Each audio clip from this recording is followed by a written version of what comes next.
პირველ რიგში ძალიან დიდი მადლობა ამას კომპლიმენტად მიიღებ იქიდან გამომდინარე, რომ მზაკონობით არასდროს არ მიმუშავია და არც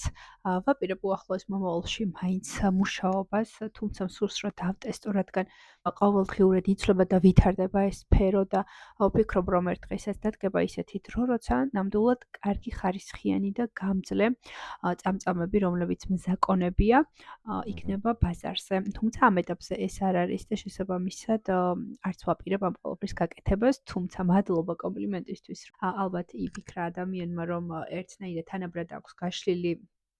წამწამი და შესაბამისად იფიქრა, რომ მზაკონებით ვმუშაობ და ერთ რაღაცას დავამატებ, რომ ძალიან მნიშვნელოვანია, როდესაც ნებისმიერი გაშლა წამწამის, რომელსაც თქვენ ახორციელებთ, თუნდაც ხელით ან